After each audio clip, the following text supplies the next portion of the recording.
소원을 내게 이루어 주시리라. 아멘. 우리가 하나님을 기쁘시게 해드리면 하나님은 우리의 소원을 이루어 주시는 분이에요. 오늘 본문에 등장하고 있는 룻입니다. 룻은 하나님께 많은 복을 요구하지 않았습니다.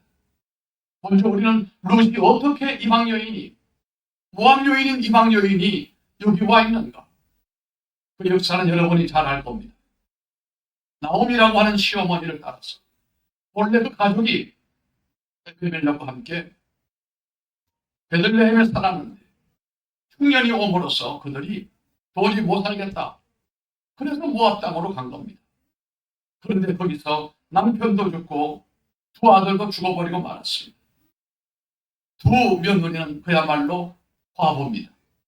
시어머니 나오미도 과부입니다. 과부 셋이 살았습니다. 이때 나오미는 아마도 회개했을 겁니다. 하나님의 땅을 버리고 나 혼자 살려고 이곳에 왔다가 남편도 잃어버리고 아들도 잃어버리고 이거 무슨 꼴이냐.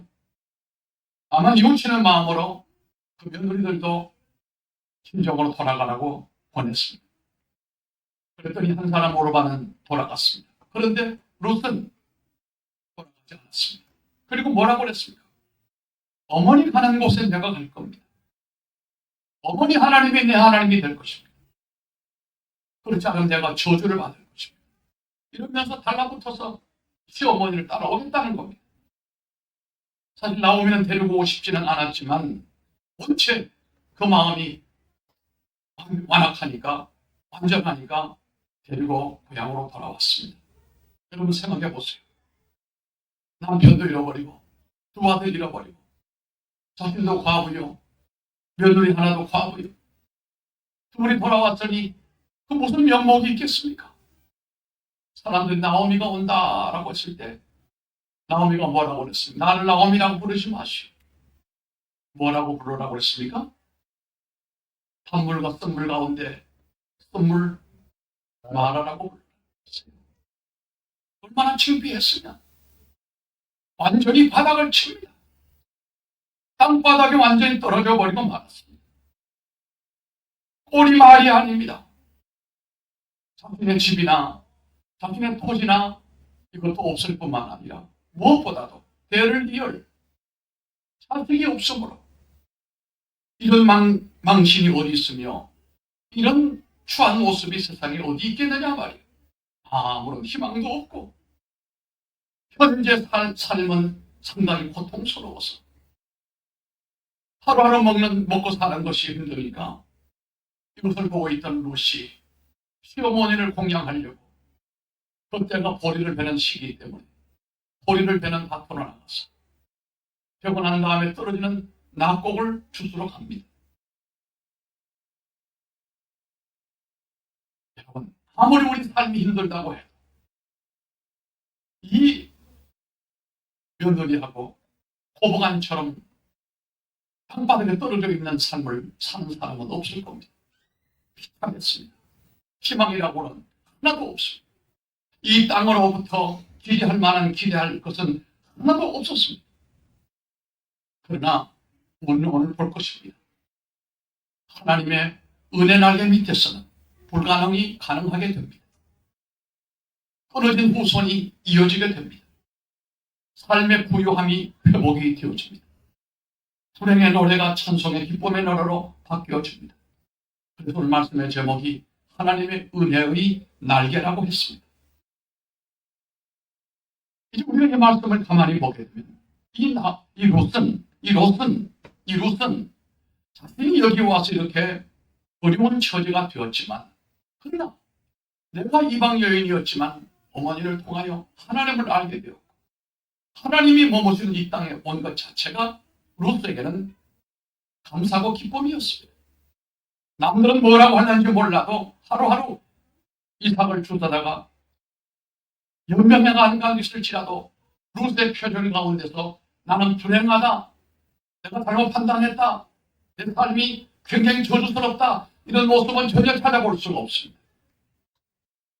철이 없는지는 몰라도, 물론 나이는 아직도 어립니다. 철이 없는지는 몰라도 전혀 그런 기미가 보이지 않아요. 그는 그 어머니를 통하여 여호와 하나님을 알아 하나님의 땅으로 왔으니 하나님이 자신들을 인도하실 줄로 믿는 그런 믿음이 있었는지 몰라도 룻은 이곳에서 불행한 모습은 전혀 보이지가 않았습니다. 여러분, 우리 각자에게 룻을 보면서 하나님께서 선수 준비하신 은혜가 있고 복이 있다는 것을 아시길 바랍니다. 올 한 해를 살아가는 가운데 여러분이 힘쓰고 애써서 얻는 것이 아니라 우리 하나님을 기쁘시게 함으로 인하여 하나님이 여러분들에게 주실 예비된 복이 있다는 사실입니다. 룻처럼 열심히 살다 보면 그런 꿈 같은 일들이 여러분들에게도 오게 된다는 겁니다. 룻은 보리밭에서 많은 이삭을 갖고 돌아온 후에 그 감동적인 얘기를 그 시어머니 나오미에게 했습니다. 이 말은 뭡니까? 보아스라고 하는 사람의 집에서 곡식을 줍는데 보아스가 뭐라고 그랬습니까? 일꾼들에게 곡식을 좀 많이 떴고 놔라. 어떤 것은 덜 되고 남겨놔라. 그리고 점심을 먹을 때 물을 길러러 가려면 멀리 갔다 와야 되니까 저 여인에게 물도 좀 주고 배려를 해라. 그래서 그날 이 룻은 많은 곡식을 거뒀어요. 그 얘기를 돌아와서 시어머니에게 했더니 이 흥미로운 경이로운 얘기를 나오미 시어머니가 가만히 듣고 있다가 20절 말씀에 이런 말을 해요. 여호와의 복이 그에게 있기를 원하노라. 그가 생존한 자와 사망한 자에게 은혜 베풀기를 거치지 아니하도다. 나오미가 또 그에게 이르되 그 사람은 우리의 근족이니 우리 기업을 물을 자 중 하나이니라. 아멘. 여러분, 여인들의 감성이라고 하는 것, 여인들의 예지열이라고 하는 것, 남성들보다 훨씬 더 앞섭니다. 룻이 오늘 낮 시간에 밭에서 일어난 일이며 되어진 과정을 설명했을 때 나오미는 그 얘기를 듣자마자 기가 막힌 얘기를 풀어냅니다. 그 보아스라고 하는 사람이 우리 기업 물을 자 중에 한 사람이다. 건족이다. 생존한 자와 사망한 자에게 은혜 베풀기를 그치지 않는 자로다. 보아스는 복받게 된 사람인데요. 이 보아스는 이 여인에게 오늘 곡식을 줍게 해주는 과정이라든지 물을 주는 과정이라든지 모든 배려하는 것을 보면 이미 보아스는 아주 후덕한 사람이에요.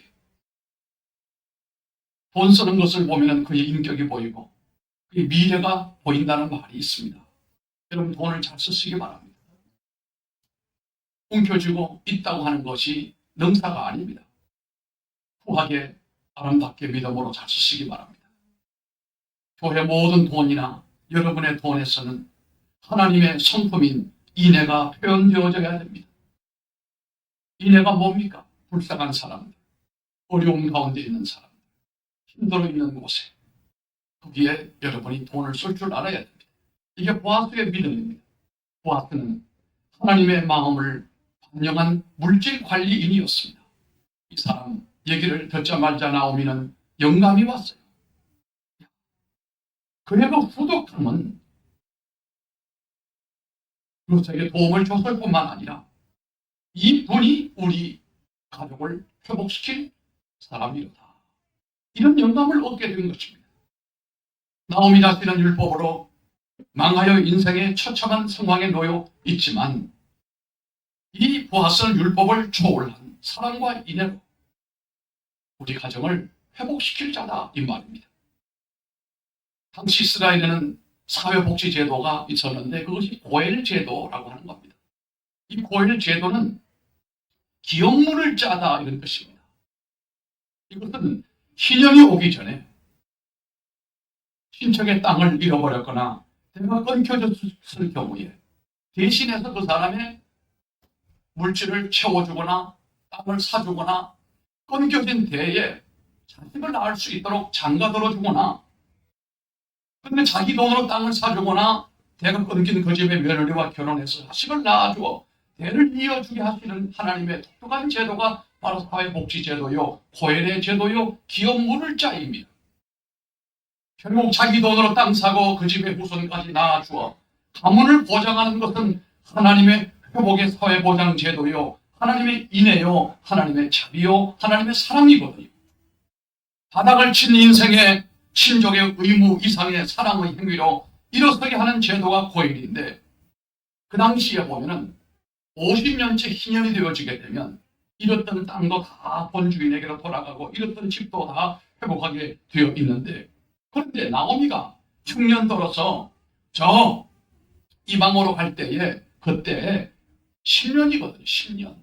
근데 앞으로도 어찌 보면은 한 40년이 지나야 이 희년이 오기 때문에 그 40년 어떻게 살아가요? 빈손으로. 40년이 아닌 하루도 살기가 어려운 가운데 있는데 이 어떻게 해야 됩니까?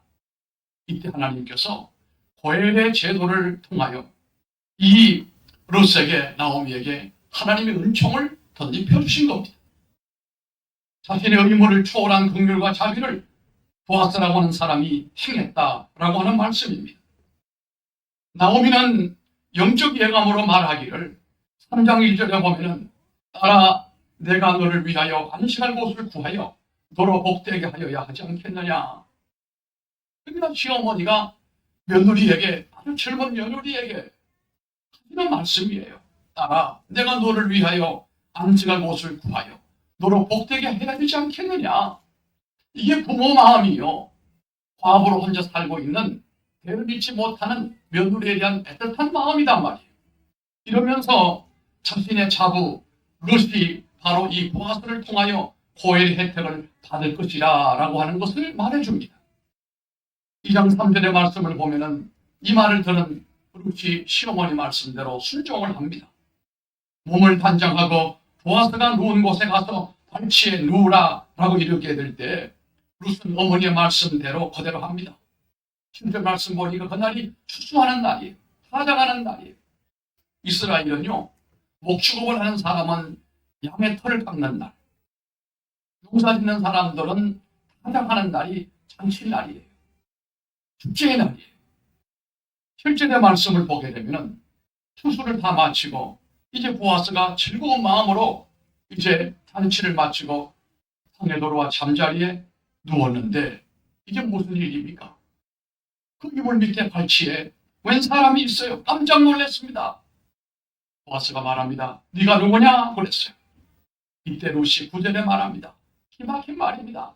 나는 당신의 시녀 룻이오니 당신의 옷자락으로 시녀를 덮어소서. 당신은 우리 기업을 물을 자가 되미니이다. 이렇게 말한단 말이에요. 사실 룻에게는 기업을 물을 자 1순위가 따로 있었는데 보아스는 2순위였어요. 근데 1순위가 자기는 못하겠다는 겁니다. 하나님의 긍휼과 사랑과 배품과 나눔은 아무나 하는 것이 아니에요. 서열의 문제가 아니에요. 하나님의 교회 일도 마찬가지입니다. 하나님의 교회 일이 서열의 문제가 아니고 마음의 문제요, 믿음의 문제입니다. 좀 낮추세요. 오늘 룻이 보아스에게 말합니다. 내게 옷자락을 덮어주소서 라고 말했어요. 여러분 이 사건은 로맨틱한 러버 스토리가 아닙니다. 이 말씀은 부자 영감에게 눈이 맞아 놀아난 사건이 아니라 이 말이에요. 룻이 구한 것은 보아스의 사랑을 구한 것이 아닙니다. 하나님의 자비를 구한 것이었어요. 룻이 자비를 구한 내용 가운데 옷자락으로 덮어주소서라고 하는 이 말, 은혜의 날개로 덮어소서라고 하는 말입니다. 이 은혜의 날개라고 하는 말을 한 사람은 그날 낮에 사실은 보아스가 룻을 보고 했던 말이에요. 그 시어머니를 공양하기 위하여 그 무더운데 보리삭을 줍고 있는 젊은 그 과부를 보면서 이런 말을 했습니다. 너는 믿음으로 이 땅에 왔는데, 믿음으로 왔지요. 이방 여인이 하나님 따라왔지요. 너는 믿음으로 이 땅에 왔는데 마치 이스라엘이 하나님의 구원의 날개 안에 하나안에 온 것처럼 내가 여기 온 것은 하나님의 은혜의 날개로 여기 왔도다 라고 하는 말씀을 이 룻이 묵상을 했던 거예요. 그리고 그 말씀이 마음에 닿았기 때문에 룻은 은혜의 날개로 자신을 덮어주시고 어머니를 덮어주시기를 그 보아스가 했던 말에 감동을 받아서 그 말을 했다는 겁니다. 룻은 그날 밤에 보아스의 발치에 누워 당신이 오늘 낮에 나에게 했던 말씀, 하나님의 은혜 날개 아래 보호받으러 내가 왔습니다 라고 하는 말씀을 했는데, 그 말을 하니까 보아스가 깨달아지게 된 거예요. 보아스가 그 말에 감동을 받았단 말이에요. 그래서 어떻게 됐습니까? 성경을 보면 보아스가 이 불쌍한 여인에게 고엘의 제도를 적용하면서 은혜 날개를 덮어주었습니다. 10절의 말씀을 보니까 너 참 예쁘구나, 젊었구나, 이것이 아니고 여호와께서 내게 복 주시기를 원하노라. 그 이유는 뭡니까? 연수한 자를 쫓지 않았고, 말하면 한 여자가, 젊은 여자가 자기의 행복만을 원했다고 한다면 나이 든 사람을 왜 택하겠습니까? 젊은 사람 택하겠죠. 그러나 룻은 어머니를 은혜 날개로 덮으려고 했던 것으로, 가문을 은혜 날개로 덮으려고 했던 것입니다. 어찌 보면 룻은 희생을 한 겁니다. 희생적인 룻을 보고 보아스가 감동을 하여 또 어머니에 대한 인애가 처음보다 나중에 더하구나 라고 말했습니다.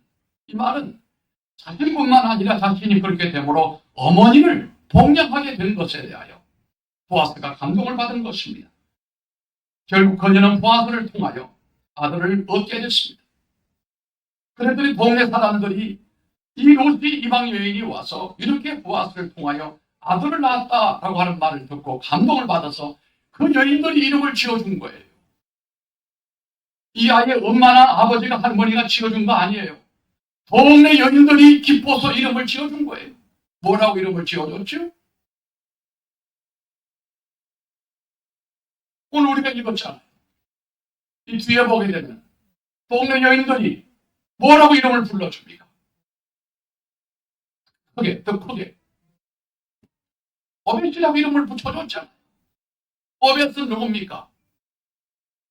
다윗의 할아버지. 다윗의 아버지의 아버지가 된단 말이에요. 오벳이라고 하는 이름을 동네 여인들이 붙여준 겁니다.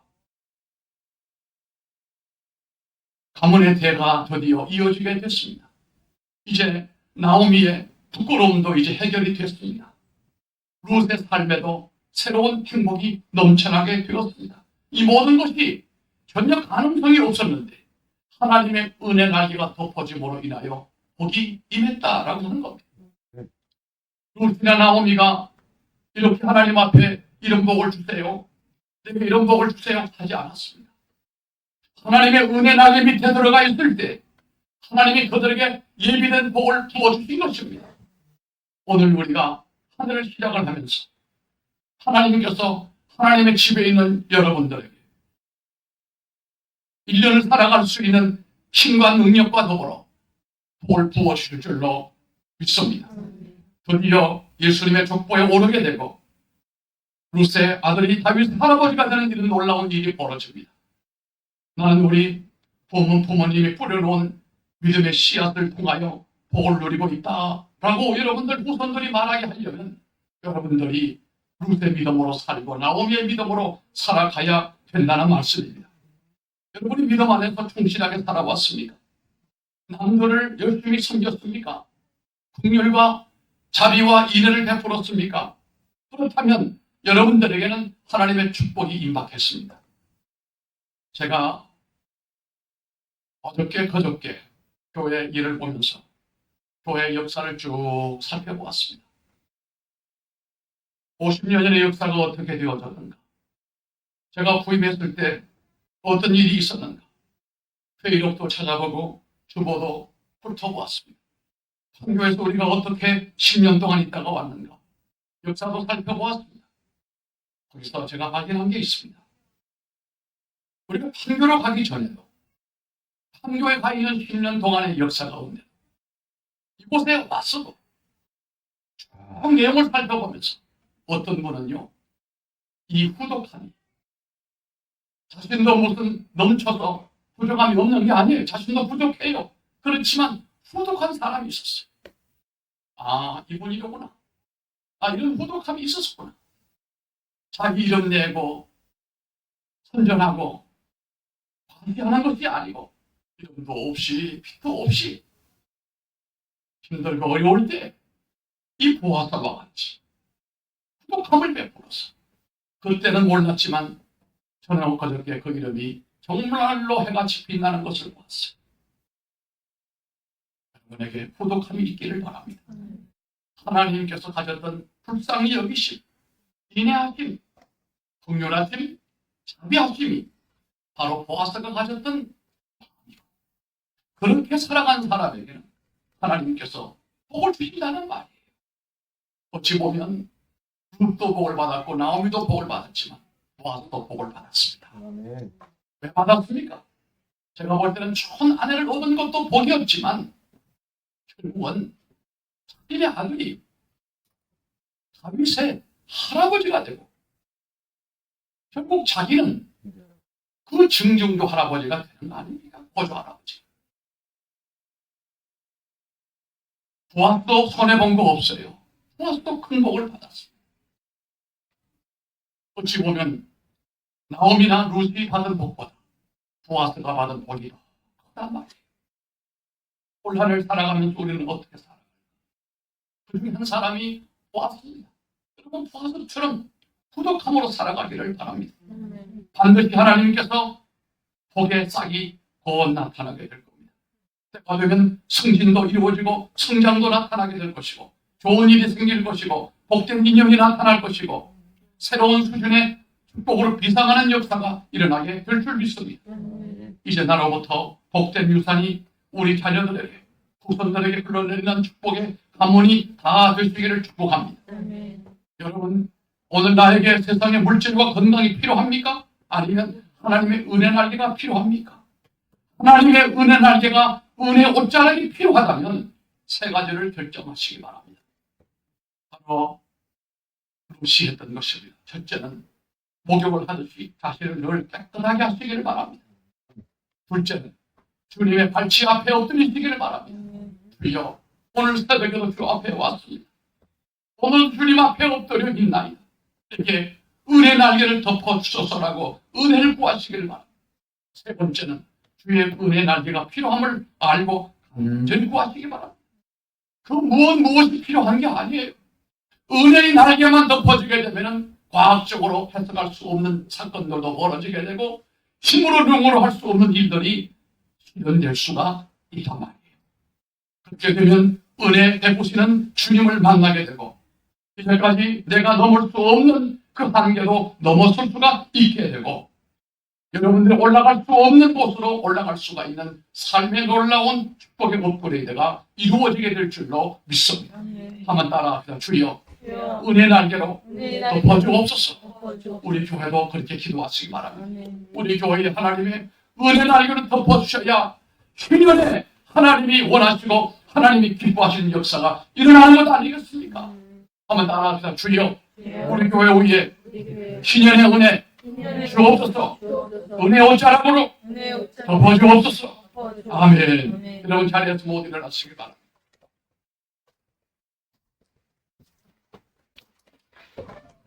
우리 두 손을 한번 이렇게 올리십시다.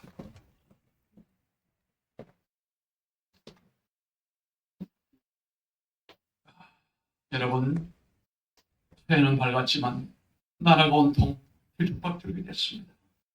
세계도 마찬가지. 그런데 우리가 착각하고 살지만 세상은 어느 한번 완벽한 perfect한 피스가 있었나요? 없었습니다. 여러분 기대할 만한 완전한 그런 날이 있었나요? 없었습니다. 세상은 원래 그렇습니다. 그러나 세상은 어찌하는지 몰라도 하나님 은혜 날개로 덮어주시면 세상도 조용하고 은혜 날개로 우리 교회를 덮어주시면 하나님 이 마을 어디엔가 하나님의 전이 세워지게 될 것입니다. 내년 2년 안입니까 여러분? 하나님의 은혜 날개를 덮어주시면 능치 못함이 없지 않겠습니까?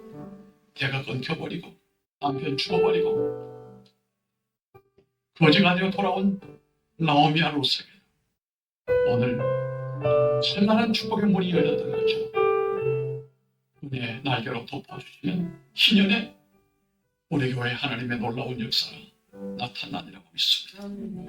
여러분의 삶에도 마찬가지입니다. 그런 한 가지 조건이 있습니다. 여러분 후덕하게 사십시오. 돈 가지고 죄지지 마세요. 불쌍한 사람들, 어려운 곳에 마음을 여십시오. 물질이 후덕해야 여러분 복의 주인공 될 수가 있습니다. 제가 기도하겠습니다. 손을 든 채로 하나님 아버지 감사합니다. 2025년 신년 주일을 맞았는데 나라는 대통령이 탄핵을 당하기 직전에 온통 난리가 아닙니다. 세계는 전쟁과 기근과 국제적인 요동이 치고 있습니다. 이 땅은 언제나 항상 그러했듯이 참된 평화가 없는 곳이었습니다. 우리 주님 계신 곳에 은혜가 있고 평강이 있을 줄로 믿습니다.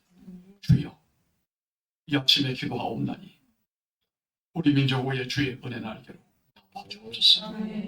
착각하고 살아왔습니다. 우리가 잘나서 잘 살게 되고 잘나서 전쟁이 없는 줄 알았는데 하나님이 지켜주시고 보호하셨습니다. 그걸 모르고 있는 위정자들이 현거망동하다가 이 꼴이 되어버리고 말았습니다. 국민들도 하나님을 등지고 세속의 물질을 꽂혀서 쾌락을 쫓아가고 있지 않습니까?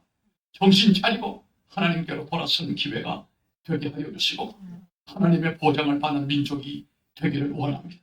하나님, 우리 동산교회 위에 은혜 날개